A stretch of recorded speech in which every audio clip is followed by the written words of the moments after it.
A chuva caía como lâminas afiadas sobre as ruas de Lisboa, transformando o empedrado do Chiado em um rio de dor e humilhação. Miguel, com apenas 16 anos, tremia sob o casaco encharcado, os olhos fixos na porta da casa familiar que se fechara atrás dele com um estrondo final, e quando como um verdito de morte. "Você não é mais meu filho?" gritara o pai, a voz rouca de fúria e vergonha, enquanto a mãe virava o rosto, lágrimas misturadas à indiferença, deixando-o ali, exposto ao temporal que parecia lavar não só a cidade, mas toda a ilusão do lar que ele um dia conhecera. Miguel correu pelas vielas estreitas do bairro Alto, o coração batendo como um tambor de guerra, cada gota de chuva uma acusação sussurrada pelo vento atlântico. Ele havia confessado seu segredo naquela noite fatídica, após meses de mentiras sufocantes, inspirado por um beijo roubado com um garoto da escola no cinema Sá da Bandeira. O que ele não esperava era o furacão de rejeição que varreria sua vida, o pai, um pescador endurecido pelas marés do Tejo, invocando tradições católicas e o peso da família como escudo contra o pecado. A mãe, outrora sua confidente nas noites de fado melancólico, escolhera o silêncio, o medo de escândalo maior que o amor maternal. E o irmão mais velho, António, ausente há anos em Coimbra estudando Direito, nem sequer fora consultado, ou talvez, pensou Miguel com amargura, ele aprovasse em segredo.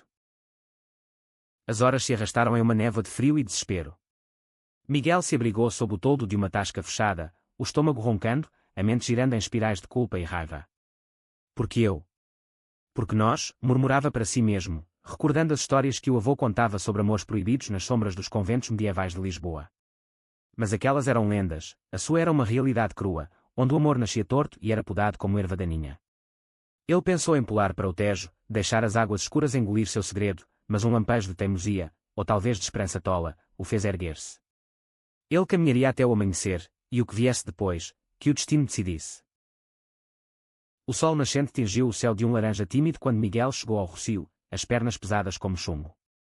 Ali, entre os palácios barrocos e os vendedores ambulantes que começavam a montar suas barracas, ele avistou um grupo de jovens reunidos em torno de uma fonte seca. Eram rostos diversos, pintados com maquiagem ousada, roupas que desafiavam as normas conservadoras de uma Lisboa ainda presa a ecos do salazarismo. Um deles, um rapaz de cabelos cacheados e olhos verdes como o mar da Cascais, estendeu a mão.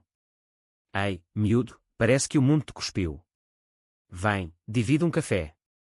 Seu nome era Rafael, um artista de rua que pintava murais de arco-íris escondidos em becos, e naquele instante, ele se tornou o primeiro farol na escuridão de Miguel. Rafael o levou para um apartamento apertado no Alfama, um labirinto de escadas íngremes e cheiro de jasmim misturado a tinta fresca. Lá, entre colchões no chão e posteres de divas do fado como Amália Rodrigues reinterpretadas em tom esquier, Miguel desabafou pela primeira vez sem medo. Rafael ouvia com uma paciência que beirava o sagrado, intercalando histórias de sua própria jornada. Expulso de casa em Faro aos 18, ele havia reconstruído a vida dançando em bares clandestinos do Cais do Sodré, onde o fado se entrelaçava com batidas eletrônicas de uma resistência underground. "A família é o que escolhemos, Miguel", disse ele, traçando um coração invisível no ar com o dedo. "Não o que nos é imposto pelo sangue." Mas o refúgio era frágil. Dias viraram semanas, e Miguel começou a trabalhar como ajudante em uma livraria no Chiado, vendendo edições antigas de Camões e Saramago, autores que falavam de amores impossíveis sem julgar. Foi ali que ele conheceu Sofia, uma bibliotecária de 30 anos com um corte de cabelo curto e um broche de arco-íris preso à blusa. Sofia era lésbica, viúva de uma parceira perdida para o câncer, e sua amizade com Miguel floresceu como uma videira no Douro, lenta, mas profunda. Ela o incentivava a escrever cartas para o irmão António, que raramente respondia, alegando estudos intensos. "Ele te ama, eu sei", dizia Sofia, enquanto preparavam chá de hortelã nas tardes chuvosas. Às vezes, o silêncio é o grito mais alto de quem tem medo.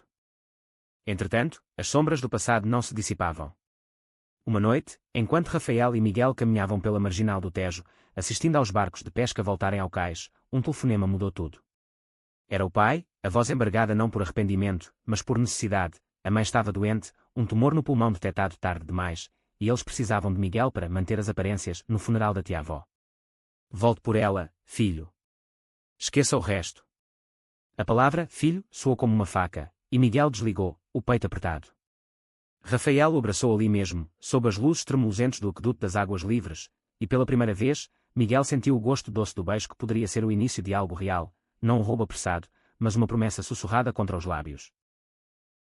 A decisão de voltar à casa familiar em Belém, nos subúrbios de Lisboa, foi como pisar em brasas. Miguel chegou de bonde, o coração acelerado, carregando uma mala pequena com roupas emprestadas de Rafael e um caderno de poemas inacabados. A casa, outrora um porto seguro com seus azulejos azuis e o aroma de bacalhau assado, agora parecia uma prisão. O pai o recebeu com um aceno rígido, a barba grisalha mais encanecida, os olhos evitando-os dele. A mãe, pálida na cama, estendeu a mão trêmula. Meu menino. Perdoe-nos. As palavras saíram como um sussurro, mas carregavam o peso de anos de silêncio. Miguel sentou-se ao lado dela, lendo trechos de Essa de Queiroz para acalmá-la, enquanto dentro dele fervia uma tempestade de perdão e rancor. António chegou 2 dias depois, de trem de Coimbra, alto e impecável em seu terno de advogado em ascensão. Ele abraçou Miguel com força, mas havia algo em seu olhar, uma hesitação, um segredo velado como as névoas do Douro. Irmão, você está bem? Ouvi tudo. Sinto muito. As conversas à mesa eram tensas, o pai monopolizando o discurso sobre política e futebol, evitando qualquer menção ao incidente. Sofia, convidada por Miguel, trouxe leveza com suas anedotas sobre livros proibidos na ditadura, mas até ela sentia a eletricidade no ar. Rafael, por telefone, alertava, não se perca neles de novo. Você tem uma família agora. O clímax irrompeu na véspera do enterro da tia-avó, em uma ceia familiar regada a vinho do Porto. O pai, embriagado pela perda e pela culpa reprimida, explodiu, vocês dois, com seus modos, vão destruir o nome desta família. António, diga que não é como ele. O silêncio que se seguiu foi ensurdecedor. António, pálido como os fantasmas de Óbidos, levantou-se devagar. Pai, eu sou exatamente como ele. Sempre fui. E se isso destrói algo, que destrua, porque o amor não mente. A confissão pairou no ar como fumaça de incenso em uma igreja de Mafra, chocando a todos. A mãe chorou, o pai saiu batendo porta, e os irmãos, pela primeira vez, se olharam como iguais, forjados no mesmo fogo. Mas o drama não terminava ali. Dias depois, enquanto Miguel e António caminhavam pelo mosteiro dos Jerónimos, processando a revelação, um telefonema de Rafael trouxe a primeira reviravolta. Ele havia sido agredido por Skinese no Bairro Alto, um ataque homofóbico que o deixou hospitalizado. Eles viram meu mural. Disseram que Lisboa não é para aberrações, sussurrou ele ao telefone. Miguel correu para o hospital de São João, o pânico misturado à fúria, encontrando Rafael machucado, mas vivo, cercado por amigos da comunidade queer. Sofia organizava uma vigília, e ali, entre velas e cartazes, Miguel jurou vingança, não com violência, mas com arte, com voz. A recuperação de Rafael foi um teste de lealdade. Miguel dividia-se entre o hospital e a casa familiar, onde a mãe piorava, e António, agora aliado improvável, usava seus contatos jurídicos para pressionar a polícia por justiça no ataque. Eu fugi do meu segredo por tempo demais, confessou António uma noite, enquanto bebia um gin tónico no mirador de Santa Catarina. Em Coimbra, namorei em segredo, mas o medo me paralisou. Ver você enfrentar isso me libertou. Sua história desdobrou-se, um amor perdido com um colega de universidade, terminado por pressão familiar, deixando cicatrizes que ele escondia sob camadas de ambição. Enquanto isso, o pai, isolado em sua dor, começou a rachar. Uma carta anônima chegou, de Sofia, na verdade, descrevendo a coragem de Miguel e António através de histórias de figuras históricas portuguesas como o infante de Henrique, cujos amores eram sussurrados como não convencionais. Ele a leu sozinho no cais de Belém, vendo os caravelas imaginárias que outrora exploraram oceanos de desconhecido, e pela primeira vez, questionou-se sua rigidez não era senão medo do vasto mar da aceitação. O segundo ato da tempestade veio com a morte da mãe. No funeral, sob o céu nublado de um outono lisboeta, o pai proferiu o elogio fúnebre, mas foi Miguel quem falou por último. Ela nos amou em silêncio, e agora, nós a honraremos gritando nosso amor. A igreja de Santa Maria de Belém ecoou com aplausos discretos de amigos como Sofia e Rafael, agora de muletas, e lágrimas do pai, que se aproximou depois, murmurando, eu errei, filho. Deixem-me tentar consertar. Mas a reconciliação era frágil, testada por uma reviravolta cruel. António descobriu que seu namorado secreto de Coimbra, agora um promotor, o traíra, vazando documentos que o ligavam a um escândalo de corrupção, uma armadilha para silenciá-lo como ativista que era emergente. Acusado injustamente, António enfrentou prisão, e Miguel, devastado, viu o irmão ser algemado no tribunal do Palácio da Justiça. Não me deixe sozinho nisso, implorou António. Rafael, recuperado, uniu a comunidade, petições online, protestos no Rossio, fado adaptado com letras de resistência. Sofia hackeou arquivos, de forma ética, é claro, revelando a inocência de António. A libertação veio em um julgamento tenso, onde o pai testemunhou a favor do filho, admitindo publicamente seu passado de preconceito. Eu joguei fora um filho na chuva, mas ele me ensinou a nadar contra a corrente.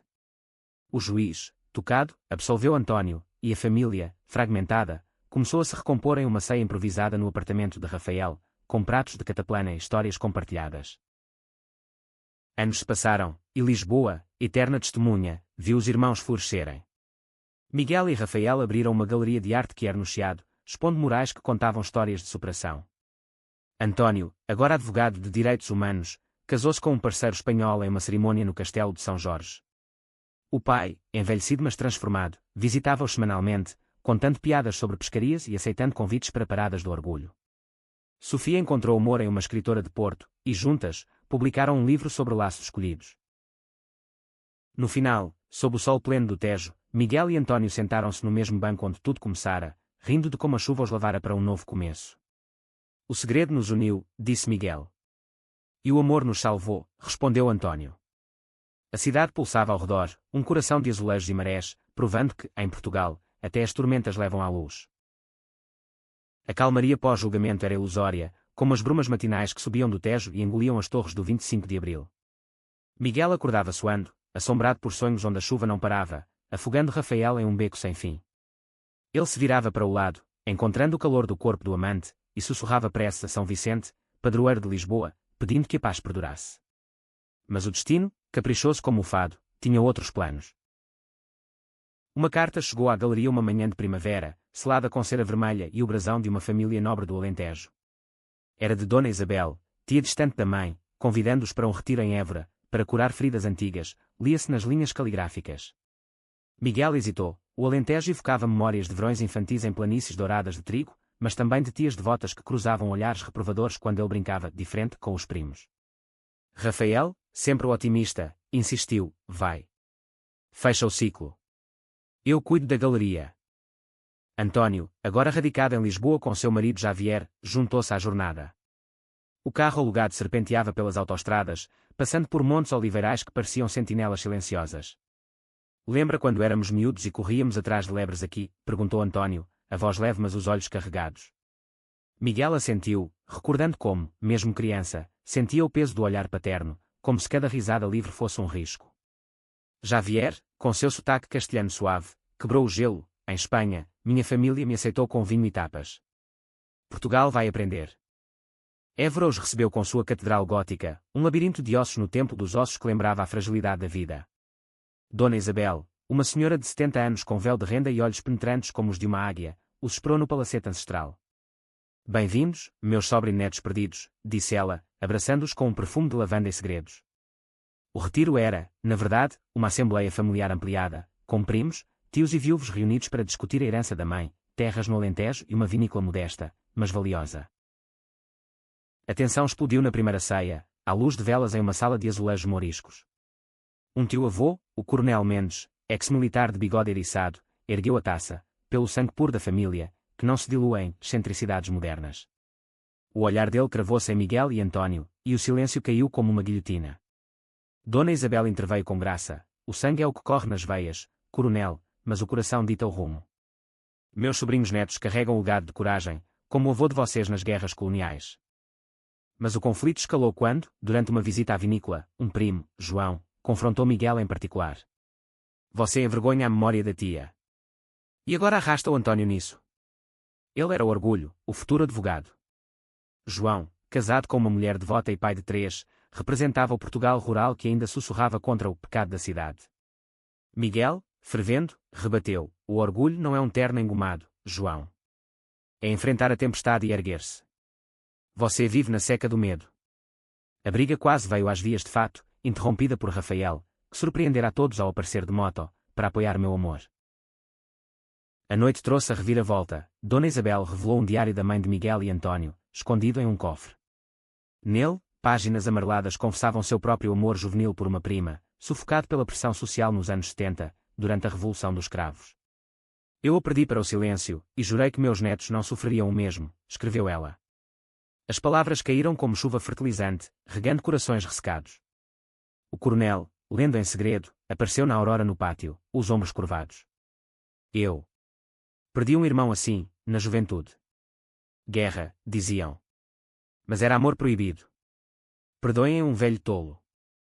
A herança foi dividida não por ouro, mas por promessas, a vinícola para António, que a transformaria em um projeto inclusivo de enoturismo que era Terras para Miguel, para plantar jardins comunitários em Lisboa. Sofia, convidada por carta, chegou com sua parceira, trazendo livros e sementes de esperança. Rafael pintou um mural na adega, arco-íris entre videiras, simbolizando que o vinho bom nasce da terra fértil, não da poda excessiva. De volta a Lisboa, o grupo expandiu a galeria para incluir exposições itinerantes pelo Alentejo, combatendo o isolamento rural com arte. Mas uma sombra pairava: o pai de Miguel, ainda em Belém, recusava-se a viajar para Évora, alegando articulações ruins. Uma ligação noturna revelou o porquê: um diagnóstico de Alzheimer precoce, memórias escapando como areia pelas mãos. Eu esqueço nomes, mas lembro da chuva aquela noite. Me perdoa antes que eu me perca todo. Miguel correu para o hospital, encontrando o pai frágil em uma cama branca, fotos antigas na mesa de cabeceira. Pai, você não se perdeu. Nós te achamos. As visitas tornaram-se diárias, com Rafael lendo jornais, António contando casos jurídicos vitoriosos, e até Javier cozinhando pastéis de nata. O Alzheimer roubava pedaços, mas revelava outros. O pai confessou ter chorado por noites após expulsar Miguel, consultando padres liberais em segredo, questionando sua fé. O clímax familiar veio em um piquenique no Parque Eduardo VII, com o pai em cadeira de rodas. Uma discussão sobre o passado eclodiu quando ele murmurou: se eu soubesse do António antes. Mas em vez de raiva, veio empatia, o ciclo quebrado. Dona Isabel, visitante de Évora, uniu as mãos: somos videiras entrelaçadas. Cortem uma, e todas sofrem. Enquanto isso, a relação de Miguel e Rafael enfrentava sua própria prova. Rafael, impulsionado pelo sucesso da galeria, recebeu uma oferta para expor em Berlim, uma chance de carreira que exigia meses longe. Eu te amo, mas o mundo chama, disse ele, olhos úmidos. Miguel, aterrorizado pela solidão, quase cedeu ao ciúme, recordando a chuva original. Mas Sofia, sábia como sempre, aconselhou: amor não é prisão, é asa. Vou com ele. A despedida no aeroporto de Portela foi agridoce, com promessas de visitas e chamadas diárias. Miguel mergulhou no trabalho, expandindo a galeria para incluir oficinas para jovens que eram do interior, inspirado por Évora. António e Javier adotaram um cachorro, batizado de Cravo em homenagem à Revolução, e o pai, em dias lúcidos, brincava com ele no jardim de Belém. Mas o destino girou novamente. Durante a ausência de Rafael, Miguel recebeu uma visita inesperada: João, o primo do Alentejo, agora divorciado e confuso. Eu sinto algo por um homem da vinícola. Me ajuda a não errar como você diz que errei. A mentoria começou, um ponto entre rural e urbano, provando que o preconceito era uma herança, mas não inevitável. Rafael retornou de Berlim com prémios e histórias, mas também uma cicatriz, um ex-curtido que o procurara, reabrindo feridas de rejeição. Eu duvidei de nós por um instante, confessou. Miguel, em vez de acusar, organizou uma viagem a Sintra, castelos de conto de fadas onde declararam votos informais sobre as neblinas mágicas. Nós somos o conto, não o dragão. O ano culminou na Parada do Orgulho de Lisboa, com a família inteira, pai em cadeira, Dona Isabel de véu arco-íris, primos de Évora marchando. O pai, lúcido naquele dia, ergueu uma bandeira, pela chuva que nos lavou. A multidão rugiu, e Miguel, de mãos dadas com Rafael, sentiu o que inicial se fechar, da rua molhada à praça iluminada, o amor havia vencido. O outono trouxe ventos quentes do sul, carregando o aroma de castanhas assadas pelas ruas de Lisboa, mas também sussurros de mudança. A galeria de Miguel e Rafael, agora batizada de Arco do Tejo, atraía turistas e locais, com exposições que misturavam azulejos tradicionais a narrativas que eram contemporâneas. Sofia e sua parceira, Clara, lançaram o livro Vínculos Escondidos, um sucesso que os levou a palestras em Coimbra e Porto. António, promovido a sócio no Escritório de Direitos Humanos, defendia casos de discriminação no Alentejo, viajando com Javier para audiências em tribunais poerentos. O pai, progressivamente consumido pelo Alzheimer, mudou-se para um lar especializado em Belém, perto do mosteiro que ele amava. Miguel visitava-o 3 vezes por semana, levando fotos de família editadas, sem as ausências dolorosas, só sorrisos. Em um desses dias, o velho pescador, em um raro momento de clareza, entregou a Miguel uma caixa de madeira entalhada: para você, filho. O que eu devia ter dado há anos. Dentro, medalhas de família, uma bússola de navio e uma carta inacabada da mãe, pedindo perdão por seu silêncio cúmplice. A leitura da carta foi um ritual privado no mirador da Senhora do Monte, com vista para a cidade de 7 colinas. Eu amei uma mulher antes de seu pai, mas o medo me casou com o dever. Não repita o meu erro. Lágrimas caíram, mas não de dor, de libertação. Miguel compartilhou com António por videochamada, E o irmão, em Évora para um caso, respondeu, ela nos abençoou, finalmente. Mas a tranquilidade foi rompida por uma ameaça velada. O coronel Mendes, do retiro em Évora, faleceu, deixando uma herança contestada, parte das terras da vinícola para João, o primo, mas com uma cláusula que exigia conduta moral impecável, um código para excluir desvios. João, agora abertamente em um namoro com o enólogo da vinícola, enfrentava pressão de outros parentes conservadores para renunciar. Eles dizem que sou uma vergonha, como vocês, confidenciou ele a Miguel por telefone, voz trêmula. Mas eu não quero perder tudo. Miguel, Rafael e António montaram uma estratégia, um processo conjunto, usando a expertise de António para desafiar a cláusula como discriminatória, à luz da Constituição Portuguesa pós 1974. Sofia pesquisou precedentes históricos, descobrindo testamentos semelhantes anulados na era liberal. Javier, com contatos na imprensa espanhola, vazou a história para o público, transformando-a em um debate nacional sobre herança e orientação sexual. A mídia fervilhou, o Alentejo quer, herança ou heresia. O julgamento em Évora foi um circo. O tribunal, um edifício neoclássico com ecos de império perdido, lotou-se de repórteres e ativistas. O advogado da família conservadora, um homem de óculos espessos e argumentos bíblicos, alegou tradição. António contra-argumentou com paixão. A tradição portuguesa é de descoberta, de caminhos novos, de amores que cruzam oceanos. Negar herança por amor é negar Vasco da Gama. Testemunhas fluíram, Dona Isabel, frágil mas firme, atestando a hipocrisia familiar, Rafael, mostrando esboços de morais que celebravam a diversidade alentejana, Miguel, lendo trechos da carta da mãe, ligando passado e presente. João, no banco das testemunhas, quebrou, eu amava minha esposa, mas meu coração pertence a Pedro agora. Isso me faz menos família. Menos português. O juiz, uma mulher de Setúbal com sotaque salgado, deliberou por dias, mas o verdito veio como um cravo na lapela, cláusula inválida, herança dividida igualmente. A sala explodiu em aplausos, e fora, no Largo do Giraldo, uma multidão cantou o hino de Portugal misturada à portuguesa quer. A vitória catalisou mudanças. João e Pedro se mudaram para a vinícola, transformando-a em um retiro LGBTQ+, com degustações de vinhos rotulados com nomes como Arco-Vinha e Tejo Aberto. Dona Isabel doou fundos para a galeria, e o coronel, em testamento póstumo, deixou uma nota, eu errei com meu irmão. Não errem comigo na memória. De volta a Lisboa, o pai teve um episódio agudo, confundindo Miguel com o irmão perdido da juventude. Manuel, porque você foi embora. O mar te levou. Miguel, coração partido, sentou-se ao lado dele, contando histórias inventadas de reencontro. Ele voltou, pai. Como eu voltei. Rafael organizou musicoterapia com fado suave, e milagrosamente, o velho reconheceu a melodia, cantando versos de saudade que curavam. Uma reviravolta pessoal veio para Sofia, Clara descobriu uma gravidez por inseminação, um milagre planejado que as encheu de alegria e pavor. Seremos mães em um mundo ainda torto, confidenciou Sofia a Miguel durante uma caminhada no Jardim Botânico. Ele, tocado, prometeu ser o tio arco-íris, e a gravidez tornou-se um farol, inspirando uma exposição na galeria sobre famílias escolhidas. António e Javier anunciaram a adoção, processando papéis para uma criança do sistema social. Mas burocracia travou, preconceitos velados em avaliações sociais questionavam a estabilidade de um casal gay. É como a chuva de novo, desabafou António. Miguel mobilizou a rede, petições, mídia, até uma audiência com o presidente em Belém.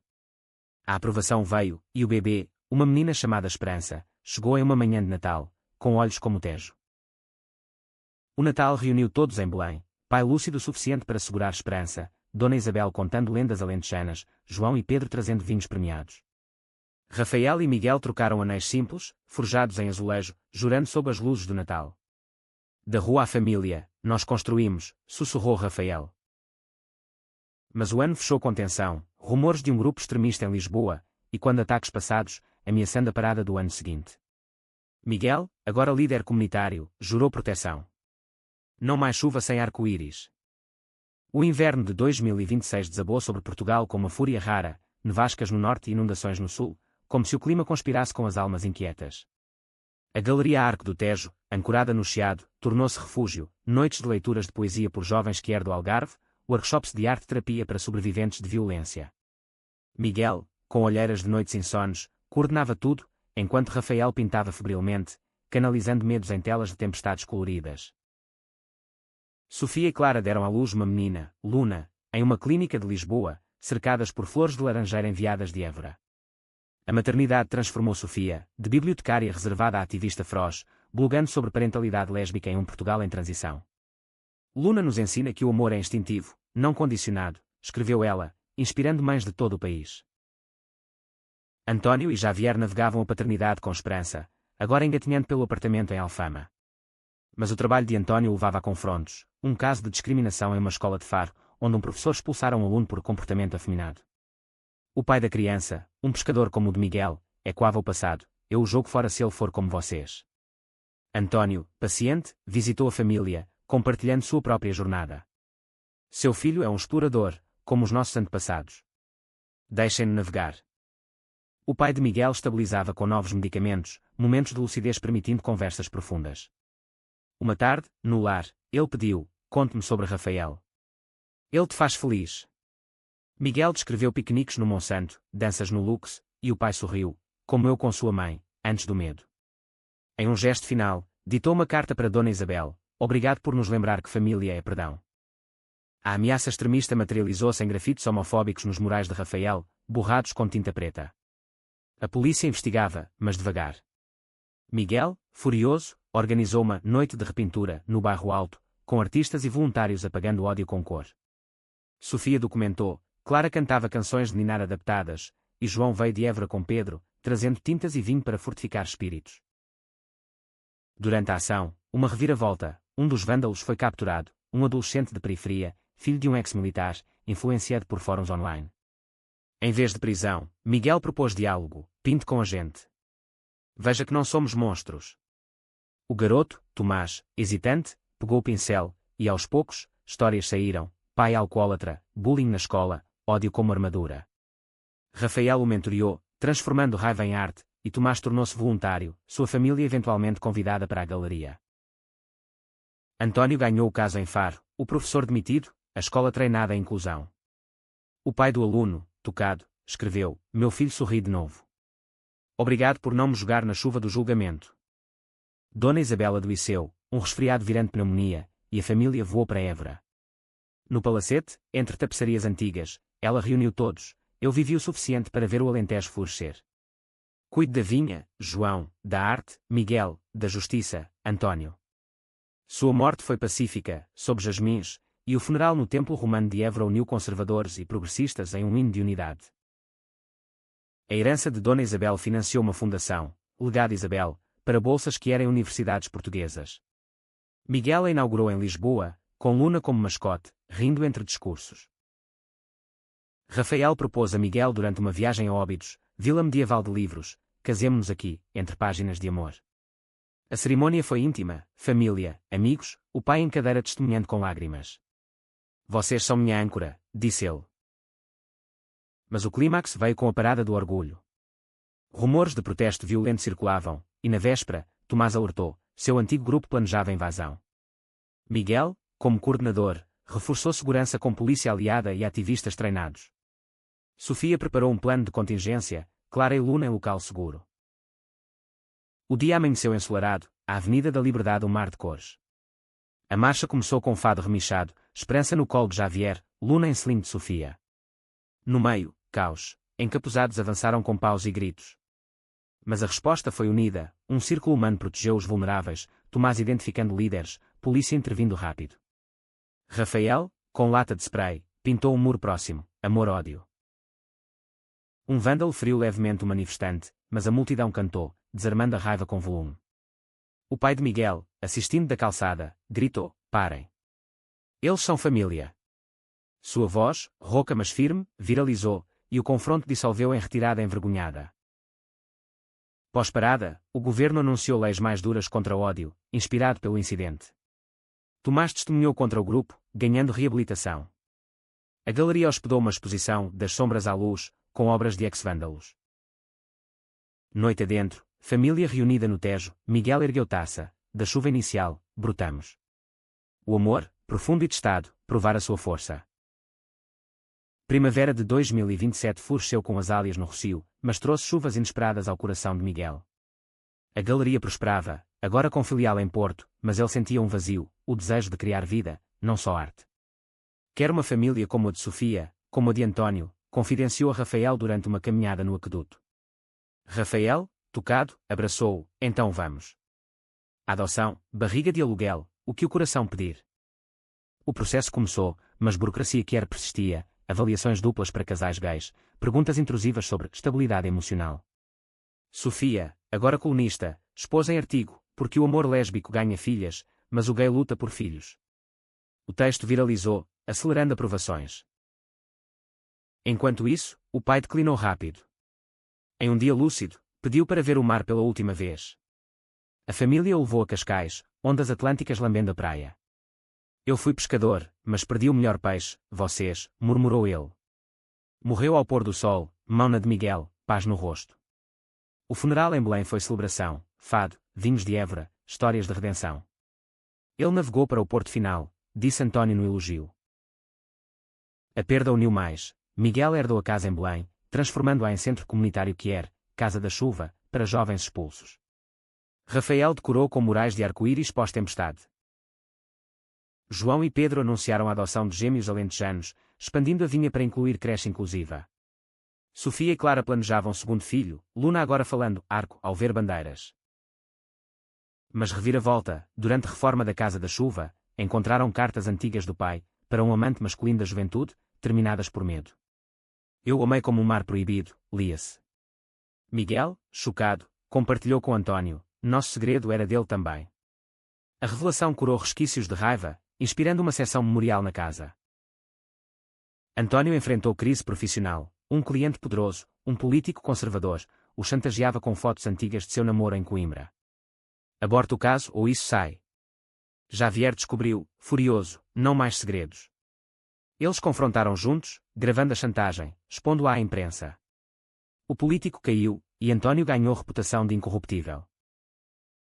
Para celebrar, a família viajou ao Douro, vinhedos em terraços, rio serpenteando. Ali, Miguel e Rafael receberam notícia, aprovados para a adoção de um menino de 7 anos, órfão de Faro, chamado Tiago. Ele gosta de desenhar barcos, disse a assistente social. O reencontro com raízes.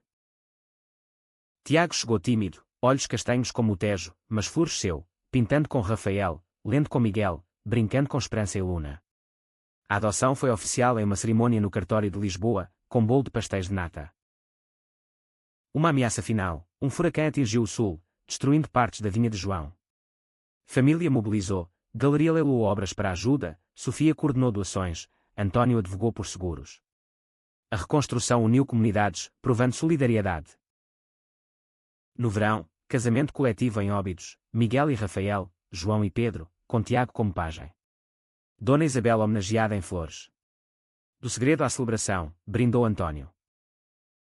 Outono trouxe gravidez de Clara novamente, e Tiago na escola, fazendo amigos A Casa da Chuva abrigou seu primeiro residente, um garoto de 16, e quando Miguel. O ciclo computava-se no inverno de 2028, com Lisboa coberta de luzes natalinas que refletiam no Tejo como estrelas caídas. A Casa da Chuva pulsava vida, jantares comunitários com bacalhau e histórias, oficinas onde Tiago ensinava desenho a novatos. Miguel, pai realizado, observava tudo com um sorriso sereno, mas o coração ainda guardava ecos da chuva original, lições gravadas na alma. Rafael ganhou o Prémio Nacional de Artes Visuais por uma série Tempestades Íntimas, exposta no MAT, Museu Moderno à Beira-Rio. É nossa história, disse ele na abertura, dedicando a Miguel e Tiago. O público aplaudiu, incluindo ex-residentes da casa, agora adultos independentes. Sofia e Clara batizaram o segundo filho, Sol, em uma cerimônia laica no Chiado, com madrinhas de todo Portugal. Luna, agora tagarela, recitava poemas de Sofia de Melo Brainer sobre mares livres. António e Javier expandiram o escritório para Porto, defendendo direitos trans em tribunais do Norte. Esperança, falante precoce, perguntava, papai, por que o amor tem cores? Javier ria, porque o mundo é um quadro, filha. João transformou a vinha em Ecovila atraindo turistas de Europa, com colheitas recordes de vinho do perdão. Pedro, enólogo brilhante, criava rótulos com frases de Camões adaptadas, amor é fogo que arde sem se ver. Uma última reviravolta, durante a limpeza da casa em Belém, Miguel encontrou o diário do pai, páginas finais, escritas em delírio, se eu pudesse voltar, abraçaria meus filhos na chuva, não os expulsaria. Digam a eles, eu os amei sempre. Lágrimas caíram, mas ele sorriu, lendo para Tiago à noite, sendo o passado no futuro. A família reuniu-se para ano novo no Mirador da Graça, fogos iluminando o céu. Tiago ergueu taça de sumo, pela família que escolhemos.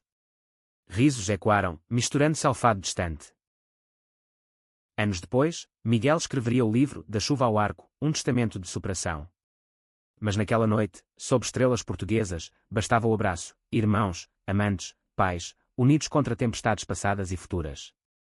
O segredo, outrora arma, tornara-se ponte, para um Portugal de aceitação plena, onde o amor, profundo e capa-se sempre vencia.